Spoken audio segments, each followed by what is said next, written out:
This next talk is This Will Not Be Easy from Akash Thakkar. Akash is an audio designer for games like Hyperlight Drifter, Heat Signature, Concrete Genie, and Destiny. He is the author of Maximizing Game Feel Through Sound, a composer sound designer's approach to upgrading your game's impact, and is constantly looking for new ways to spread his knowledge within the game industry. I'd like to welcome Akash to the stage.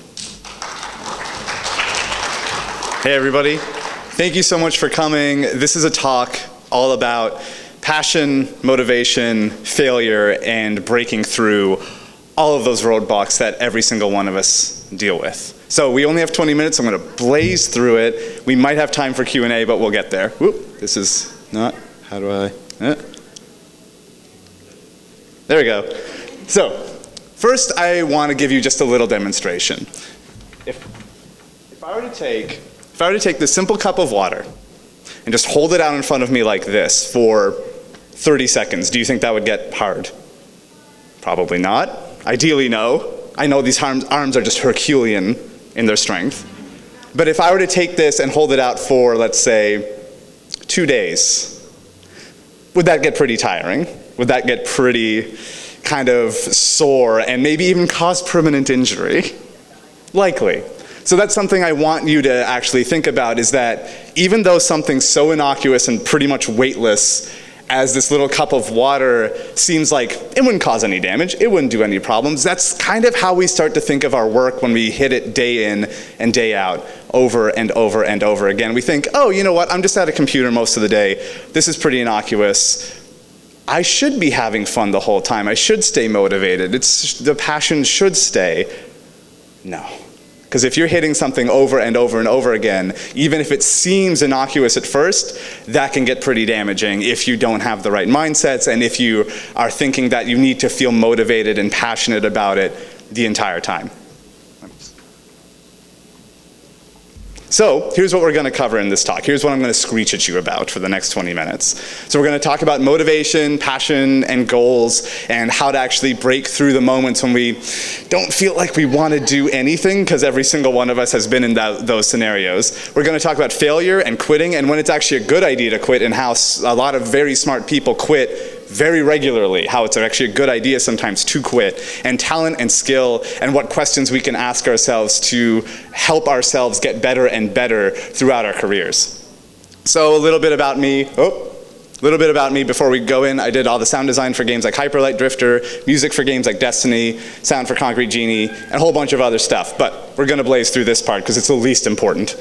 So first, let's do some housekeeping as we dive in. This talk will be about 20 minutes. If we have time for Q&A, we'll absolutely do it. But considering time slots are short, but you can just come chat with me afterwards if we run out of time.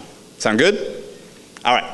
So a question for you. How many of you have started a new project, thought of starting a new project, and then at the beginning of that new thing, whatever it may be, felt super pumped, completely fired up, thinking like, oh yeah, this is the thing. Like I am so excited for this. I am mega pumped. Everybody in this room, great, awesome. And how many of you who have started that and have felt that partway through, it could have been a week in, it could have been a month in, a year in, started to think, this sucks, I hate this. Literally everyone who just raised their hand again. This is the most normal part about being any sort of creative person in any way, shape, or form, regardless of your discipline. This is the most normal thing that we're all going to deal with over and over and over again throughout our careers. So we're going to talk about that right now.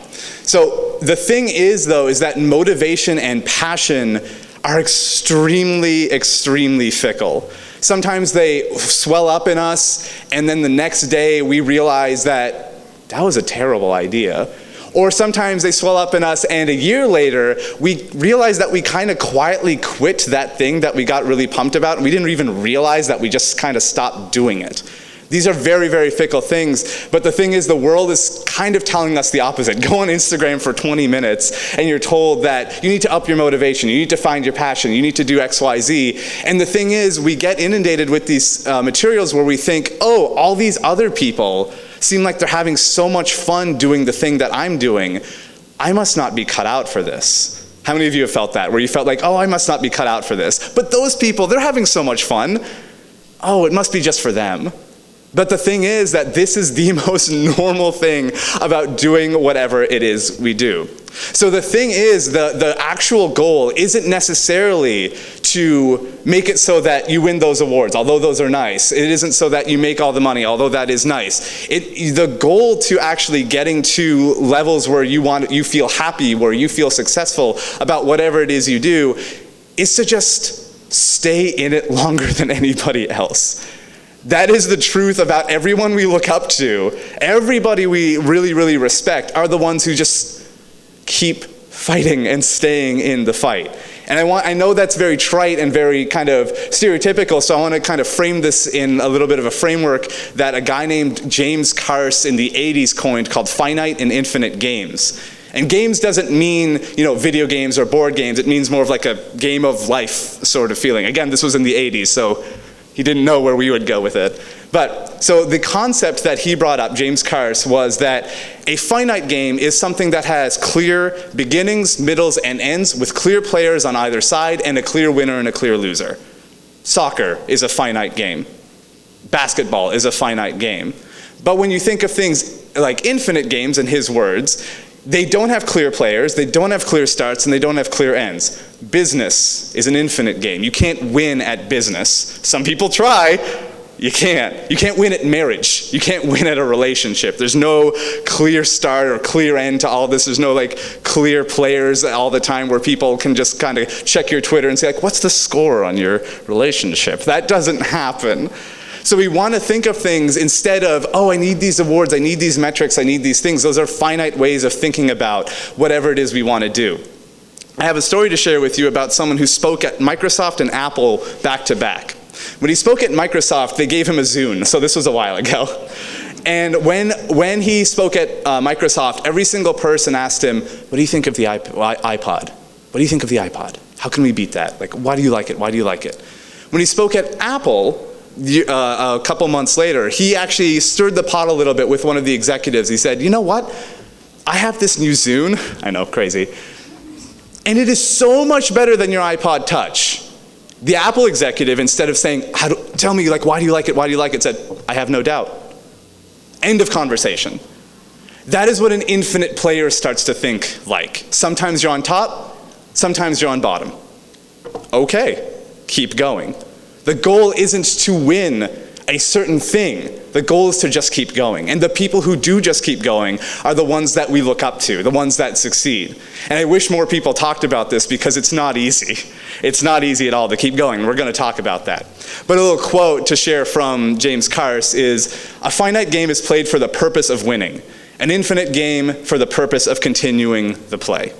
The whole point is to set up your life and career such that you can just keep going in a sustainable way. And I say sustainable for a reason, because a lot of us burn out mentally, physically, and emotionally. The goal is to keep it going as long as humanly possible. But passion still has its uses. It's a rudder. That's why we're all here. We're all interested in games, I would assume, from this audience. And it is a rudder to get us into the right direction, into the right door. But from there, our ideas, our thoughts, our wants will switch. They will change all the time. Maybe you started off interested in programming, and then you started veering more towards game design or art or something else. That's normal. Passion gets you in the door, and then it leaves you. You can count on it leaving you, and then you can choose what you want after that. So let's summarize that little section. So passion's going to disappear. That's the one thing you can count on whenever you feel that swell of all these French horns come inside of you and say yes, I'm going to do this. There's one thing you can count on is that orchestra's going to leave you. It's not going to stay around. The boring work, the staying in the fight is kind of the most important because we've all been in that dip where we want to kind of quit because it gets into that intermediate or advanced zone where everything's difficult and nothing is Googleable. That always sucks. But that boring work is what gets us to the next level, and that'll happen over and over and over again. And your goal is to kind of keep playing, for lack of a better word. So, even thinking like this, there's always the thought of, what if failure, what if bad happen? That's normal, that's okay. So we're gonna talk about that. So every single one of us has failed and screwed up before, and the thing is, when we do fail, when we do hit a roadblock in some way, shape, or form, however that manifests, we feel like we're falling behind. And how many of you in this room have felt like in some point in your career, maybe even right now, that you feel like you're kind of falling behind? Okay, everybody just raise their hand. Who are you falling behind? If everybody feels like they're falling behind, who are you behind of? And I've asked this question to people who are, multimillionaire, ultra successful, like, I don't think I'm doing so great. Or have amazing marriages or amazing families or whatever it may be. They're like, I don't think I'm good enough. So who are you falling behind if everyone feels this way? It's an interesting thought, because whenever we feel this way, we feel like, oh my God, everyone else has it together. No one. No one knows what they're doing. Nobody knows what they're doing. So the quote I'd like to share with you for this is a Hindu monk turned podcaster named Jay Shetty. And he says, in every delay, there's a blessing. And what he means by this is that every time we fail, there's usually, providing we keep going and providing we're still moving forward, there's always some lens that shows us what opportunities we should or shouldn't pursue. For example, I started off doing my career in audio in film, and when I failed over and over, I realized, like, you know what, I don't really want to be around film people very much. And that helped me. That was a lens of failure that helped me choose the game industry as something that suited me better. So whenever failure happens, it can tell you what opportunities you want to go towards and what sort of people you want to be around, or the opposite. So it can be very, very helpful. Or Serena Williams, who says, a champion is defined not by their wins, but by how they can recover when they fall. And that's very true. Every time you fail, it's just about the recovery. You're going to be off course so freaking often that is all about the recovery. And I don't know if you know how autopilot systems on planes work, but they're constantly adjusting as you're flying to your destination. And if you look at a statistic of how autopilot systems work, the plane is off course 99% of the time. Literally 99%. So if it didn't keep adjusting nonstop, you'd never get to where you're going. That is true of us too. We're off course 99% of the time. It's very rare that we're nailing it constantly. Those days pop up, but that's pretty rare. So our goal is to just keep adjusting. It's just to bring ourselves back as often as we humanly can. And quitting, when it comes up, can actually be smart. And the thing you want to think about quitting is not necessarily, is this hard? Hard things will happen no matter what degree, career, whatever it is you choose. That's going to happen. But quitting is smart when you are putting tons of time and energy into something that will absolutely never, ever, ever, ever yield any results. For example, if we live in a world of automobiles and you're focusing on horse and buggies, probably not a good idea. So those are the sorts of things that we want to think, okay, is there no reward at the end of this? Providing it's not a hobby. Hobbies are fine. But if it's career related, is there no reward? That's something worth quitting. That's what author Seth Godin calls a cul-de-sac, or a dead end. If this is a dead end, then it is actually smart to quit. But how do you know if something is worthwhile or if it isn't? And one way to think about it is if there is a disproportionate amount of success, and you can define that however you want. It can be time, it can be money, it can be fame, it can be freedom, whatever you want to determine that as. Is there a disproportionate amount of success on the other side of getting through that horrible dip that every single one of us experiences? Then that might be worthwhile for you. Again, this isn't hobby related. Hobbies are separate. You can do whatever for funsies. But if there's a disproportionate reward on the other side of it, for getting good, for succeeding, for releasing something over and over and over, for bashing your head against the wall and failing over and over, then that can be worthwhile. And again, success is defined however you want. So let's summarize that. So delays can be super helpful. In fact, I remember in my early career, there's one game that I really, really, really wanted to work on as a sound designer. I got to like the final zone, they said no, and because they said no, they freed me up, and 2 months later, Hyperlight Drifter came along. I wouldn't have been able to do Hyperlight if that first company said yes. And that actually happened again this year. One client said no. 2 months later, a new dream gig came up that I can't talk about, and that I wouldn't have been able to do that if that first company said yes. So delays can be super helpful. You want to quit the things that don't necessarily give you any sort of disproportionate reward. Again, not hobby related, it's just up to you to determine that. I trust all of your judgment. And you want to, when it comes to career stuff, think of disproportionate levels of success. Now, again, you determine that however you want. It doesn't have to be money, it can be. It doesn't have to be time and freedom, it can be. It's 100% up to you. Whatever's on that other side of getting through the horrible part that every single one of us deals with, then that might be worth it for you. So, even with all of this, we'll go on to our last topic. We still have to get skillful at whatever it is we do. Unfortunately, we can't be trash and be super successful. That'd be awesome, but alas. So let's talk a little bit, just a brief bit, about talent and skill. So skill, when we think about it, is just kind of this amorphous thing of like getting good. It's hard to define in a lot of ways. So one kind of way I'll posit to maybe think about it is that skill is just a reduction of errors. So we need to think about skill instead of just getting good as just being right more often or being wrong less often. So when we're thinking of it that way, we can just ask ourselves a simple question. When you're wanting to get good, how do I become right more often? How do I become wrong less often? For example, if I'm making music and sound for a potential client, how do I make it so that as I'm practicing, as I'm working on my craft, that they say yes to the first thing I deliver more often? Could it be learning XYZ skill? Could it be learning the synthesizer? Could it be learning how to talk to them so that I get more feedback from them before I start making something? So you get a kind of answer to all of these questions as soon as you ask this question to yourself of like, oh, here are the things I think I should try and improve. You won't be right every single time, but it will put a rudder on what directions you should go when it comes to acquiring more skill.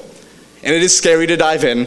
It's extremely, extremely scary to dive in because sometimes we look at our laptop and even though the work isn't super difficult sometimes, we kind of tense up and get scared and then we're on YouTube for 12 hours, then we're on TikTok for 4 more, and then it's sleep time, and while we're in bed, it's more TikTok. Every single one of us has done it. I've done it, probably with like an ice cream sandwich in my mouth. Like we've all been there. And one quote I'd like to share with you is that as soon as we act, action cures fear. And as soon as we start getting into it, I'm sure we've all done this where we force ourselves for like 2 minutes to start the thing, and then it kind of melts away. That worry starts to melt away. So what I like to do is, I know this is stupid, and if you should look into Mel Robbins if you have that anxiety about starting your work, is I just count 5, 4, 3, 2, 1 in my head. And by the time 1 hits, I have to be working. I know it's dumb, but it snaps you out of your kind of typical mental state. And another quote I'll share with you is that nothing works unless you do, which is from Maya Angelou. So you have to at least try to actually push yourself to do a little bit to make it so that you can get beyond and get those things that you want, that success. Oh, there we go. So let's summarize this whole talk. So we talked about passion and motivation and how it's extremely fickle. We can't rely on them at all. In fact, we can rely on the fact that we will fail and things will tumble, and we need to realize that our whole goal is to just stay in the fight longer than anyone else. That's what gets us outsized rewards in a sustainable way, ideally. So failure is normal, it's something that we all have to deal with, and sometimes quitting is actually the smartest idea if it's something that's getting us absolutely nothing, and especially if it's something that someone else told us we should like. That is really important as well, because sometimes we're living out other people's ideals and other people's dreams. And talent and skill and talent are just a reduction of errors, so we need to ask, how can I be right more often? How can I be right with this thing more often? How can I make it so that I am wrong less often? So that's it. Thank you so much. I really appreciate it. If you want to get in touch, feel free. Instagram DMs are my favorite way of going about talking to people. I know. But I look at my email too. So feel free to get in touch. I also have business cards up here if you need something more physical to remember. But thank you so much. I'll be around as well to chat with people all weekend. So I'll see you around. Thank you.